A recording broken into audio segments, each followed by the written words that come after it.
On Christmas morning, I got a text from Mom. We sold your car, laptop, and iPhone. Your sister needs to study in med school. Be grateful we kept your furniture. Then she added, also, sign the loan form. $18,000 by Monday. I said, not happening. She replied, then pack your stuff. You're done here. So I left before dinner. Next day, they found the letter I left on the table. Now my sister's stressed, Mom's shocked, Dad's calling every number he can. Be grateful we kept your furniture.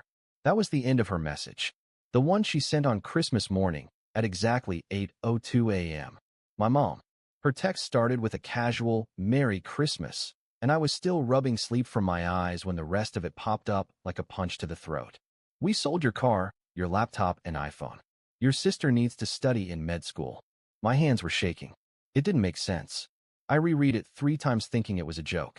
But it wasn't. A few seconds later, another text came in. Also, sign the loan form. $18,000 by Monday. No punctuation. No explanation. Just a command. Like it was a natural follow-up to stealing every piece of my life I owned. I didn't even respond right away. I just sat on the edge of my mattress, the one thing they apparently left me, and stared at the empty space where my laptop used to be. The charger was still plugged into the wall like a joke. I finally typed 2 words. Not happening. 5 seconds later, she replied. Then pack your stuff. You're done here. That was it. No phone call. No conversation. No emotion. Just a message, like I was being fired from a job I didn't know I applied for. So I left. Not in a rush. Not in tears. Just quiet, focused, deliberate. I didn't even wait for dinner. By 2 p.m., my duffel bag was zipped. My closet was empty. I left the room the way they left my life, cold and stripped. The front door clicked behind me like a final period at the end of a long, one-sided sentence. They didn't know I left a letter on the table. I didn't tape it to the fridge. I didn't text anyone about it. I just folded it once and laid it between the salt and pepper shakers.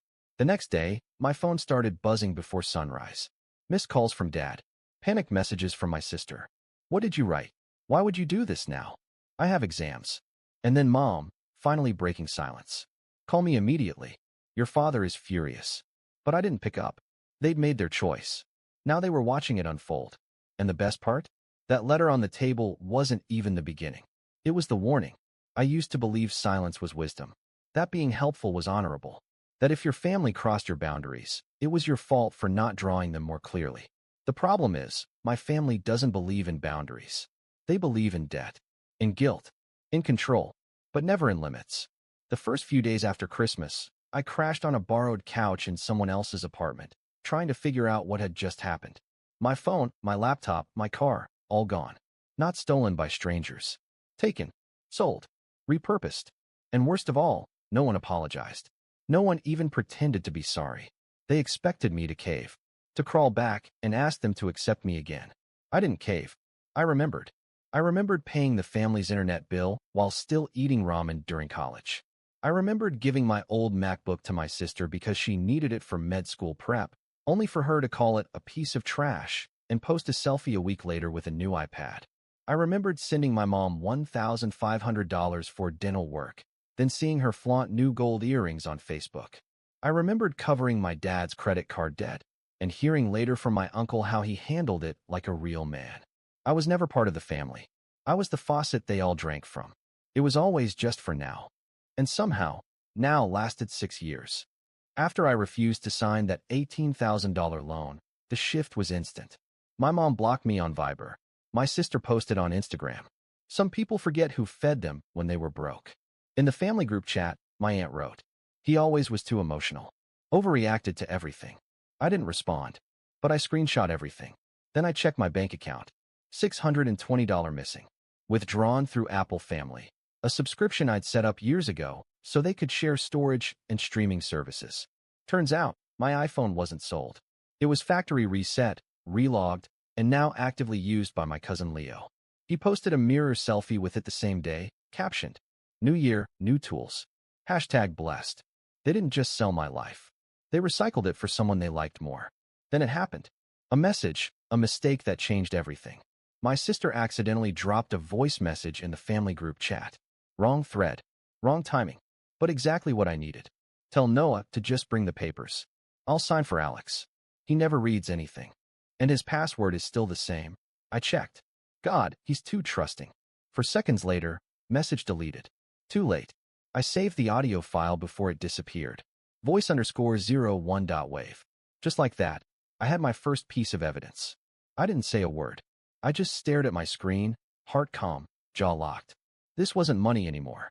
This was conspiracy, fraud, and laughter behind my back. That night, Emma texted me.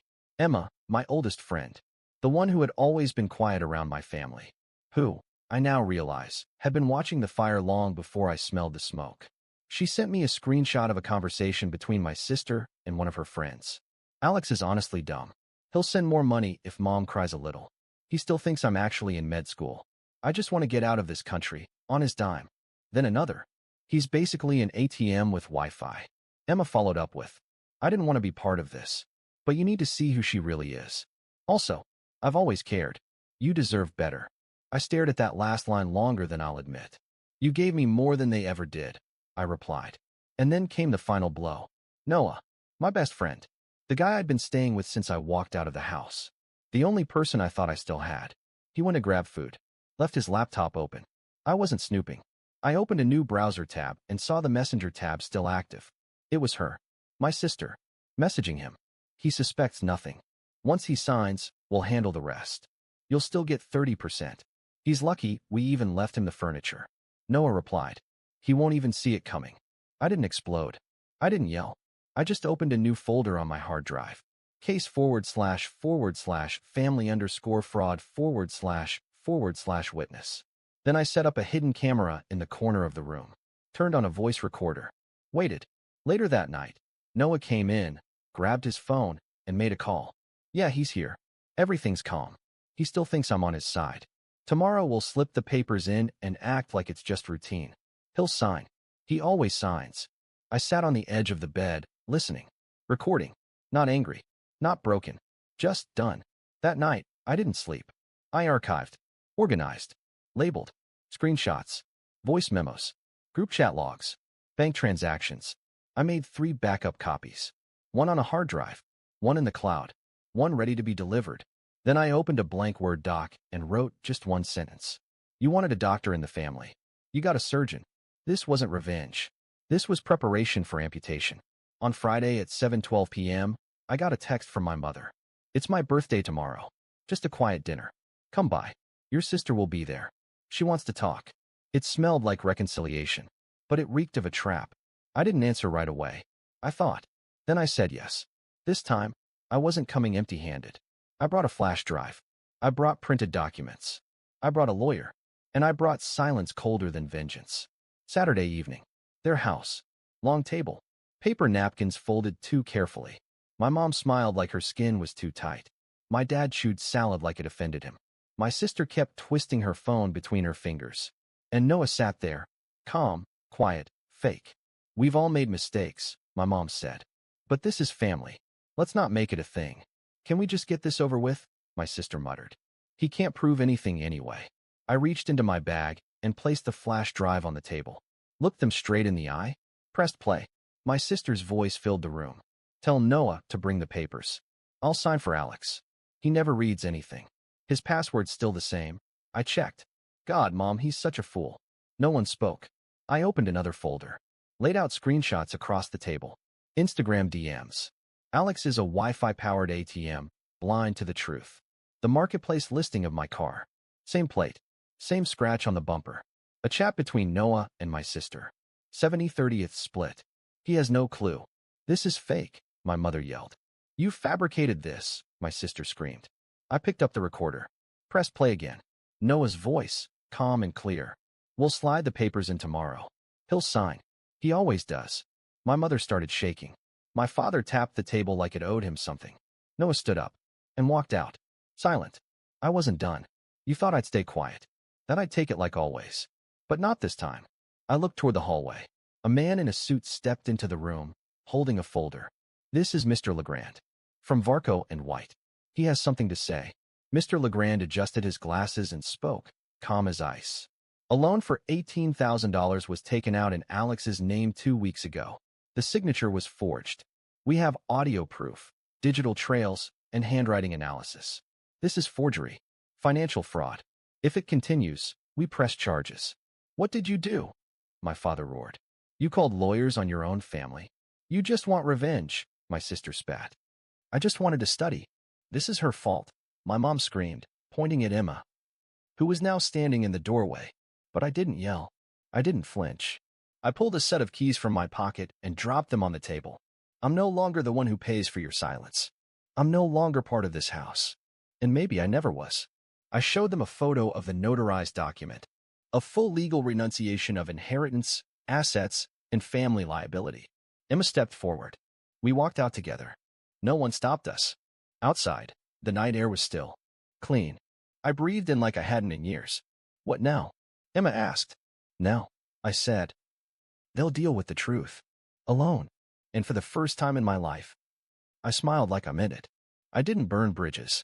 I deleted the whole map. No public post. No screenshots. No TikTok trends about cutting off toxic family. Just silence, the kind you can't reply to. The night after I walked out of their house, I shut down my phone and placed it in a drawer. I didn't turn it off, I exiled it. The next morning, I got a prepaid SIM card from a different state. Different number. No contacts. No backup. Just air. I left every chat group. Closed every account that had their names in it. By noon, I was gone. On day 3, I stood at a train station with a duffel bag, a hard drive, and Emma holding a thermos of burnt gas station coffee. She didn't ask questions. She never did. We boarded a train south to a town with no past, no echoes, and no one who could say, "Oh, aren't you the son of?" While I unpacked my things, my lawyer got to work. His name was Jacek. Eastern European, calm like a loaded rifle. We operated in clean sequences. Step 1. Initiate civil litigation against my sister and father for forgery, based on the fake $18,000 loan documents and voice evidence. Screenshots, voice memos, and metadata timestamps, all archived, verified, cross-checked. Step 2. Execute a legal firewall. Every institution, banks, healthcare, tax systems, received notifications revoking family members as emergency contacts, beneficiaries, or representatives. No parent would ever speak on my behalf again. No relative would ever touch my name. Step 3. Start from scratch. New tax ID, new banking identity, and new residency registration through a trust shell. New man. No trail. They played with my name. Now my name means nothing to them. A week later, Jacek forwarded me an email. Subject, attempted contact, mother. It read, "We just want to make sure our son is okay. We're worried. Please let us know he's alive." Jacek replied with a line that tasted like steel. "Your request does not have legal grounds. Client has requested full severance. Further communication will not be acknowledged." I didn't even smile. I just stared at the screen, then turned it off. They called Noah. Noah said nothing. They wrote to Emma. Emma blocked every number. I was gone. And they hated that more than any war I could have declared. Then came the twist, the one that made everything click backward. Jacek called me at 6:41 p.m., voice sharp. "We found something." It wasn't the first forgery. "What do you mean?" 3 years ago, someone filed for a $6,500 family insurance credit under your name. Emergency relief loan, co-signed using your information. The paperwork is convincing. Until you look at the signature. He sent me the PDF. My stomach dropped. There it was in my father's hand. His real signature, not mine. And underneath, the second line? My mother. They didn't just betray me. They rehearsed it. I had been funding their lies before I even knew they were lies. So I stopped responding to my lawyer with emojis or sarcasm. I typed 3 words. "Buy the apartment." Jacek paused, then said, "Done." Turns out, the apartment they lived in, the one they claimed as our family home, was partially owned by my grandmother, who'd been placed in elder care. Her third was up for sale. We acquired it legally, quietly, via a holding intermediary. 2 weeks later, a formal notice arrived at their door. As of transfer of ownership, the property is under reassignment. You have 30 days to vacate. There was no name on the letter, just a seal and the firm's logo. I never drove by, never watched them pack. I didn't need to. I didn't want to see the faces they made when they realized that I, the soft one, had erased them from the very foundation they stood on. Meanwhile, Emma and I set up a small creative studio in the coastal town. We worked in silence. Freelancers. Code. Coffee. No distractions. People asked what we did. Solutions, I'd say. No one knew our past. That's how I liked it. Our front door had no sign, except for a strip of etched glass that read, "We don't fix families." And that was enough. The final twist. 6 months later, my mother went to see a therapist, something she never would have done in her old life. On the coffee table lay a stack of books. One had a black and white cover, clean serif font. Title, The Quiet Exit. Author, A. R. Wyatt. She picked it up, flipped through, paused, froze. She recognized the words. The names had been changed, the city different, but the voice? Unmistakably mine. Every chapter was a scar I no longer had to wear, now pressed between pages, unerasable. She closed the book slowly. He told the truth, she whispered, but no one was listening. And that, finally, was the point. It's been nearly a year, long enough for the static to die out, long enough for them to stop pretending I was just taking space, long enough for me to rebuild the entire system without their names in the code. They used to send messages through other people. Now they don't even know who those people are. They used to call from private numbers. Now I don't answer calls at all. Silence isn't the absence of sound. It's the presence of power. My new life doesn't begin with a sunrise. It begins with no intrusion, no unexpected knocks, no guilt-saturated notifications, no one asking if I could just help with this one thing. Emma and I live in a flat with windows that never face the street.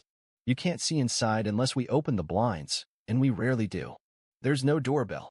Clients message through encrypted portals. My name on the buzzer isn't even my name. It's a number only 3 people recognize. Sometimes I stand in the kitchen and just listen. To nothing. And I remind myself. This is what I built from the rubble. Not revenge. Not justice. Just air. Owned by me. I stopped waiting for apologies around month 2. I stopped wondering what they were saying around month 3. By month 6, I didn't just forget their faces. I forgot how their voices made me feel. Now, when I see a photo of someone crying over family drama, I scroll past it like an ad for a product I'll never use again, because I already paid full price. With years. With silence. With the slow erosion of self. And I'm done paying. At a strategy session, someone said, "Every brand has a backstory." I replied, "Mine's under NDA, and I burned the only copy." They laughed, but I wasn't joking. I don't go by Alex anymore. Even Emma calls me Wyatt now. Not because I told her to, but because that's who I became. Alex was a placeholder. Wyatt is a decision. Wyatt doesn't answer messages that start with, "Hey, I know it's been a while." Wyatt doesn't pick up when the past rings. Wyatt only looks forward. Because what's behind him has been incinerated. Then came Leo. Back-end dev confident. Clean code. He joined a partner team mid-project. We didn't talk much until one late-night call. He mentioned N-City. I kept my voice level. Yeah, my cousin still lives there. Real piece of work. She used to say her brother ruined her life. That he stole her future. But from what I saw, she was the one swinging the knife. He sipped his drink, shrugged. I probably just stopped funding her delusions. I stared through the screen. Or maybe he just took his life back. Leo looked at me. If he did, good for him. After that call, I ran through the city in the rain. No hood. No umbrella. Just skin and water and breath. Not because I was haunted, but because I could. No one was tracking me. No one was waiting for me to come home. No one even knew where home was. And that's freedom. Not needing to be found. Once, Emma asked me, "Do you ever think they'll try again?" I shook my head. They don't even know who I am now. And if they did, too late. I didn't disappear to make them miss me. I disappeared to make sure they could never reach me again, not even with guilt. Especially not with guilt. People say, family is forever. They're wrong. Family is whoever respects your boundaries and leaves you alone when you say no. Mine didn't. So I left. And when I left, I didn't just close the door. I welded it shut. Sometimes I get asked, "Do you miss them?" No. I miss the version of me that never had to survive them. But that version didn't make it. I did. I'm not healing. I'm not forgiving. I'm not watching the door. I am building. And what I'm building, they'll never see it, never touch it, never benefit from it. That's the real closure. Not a goodbye. A firewall. And it holds.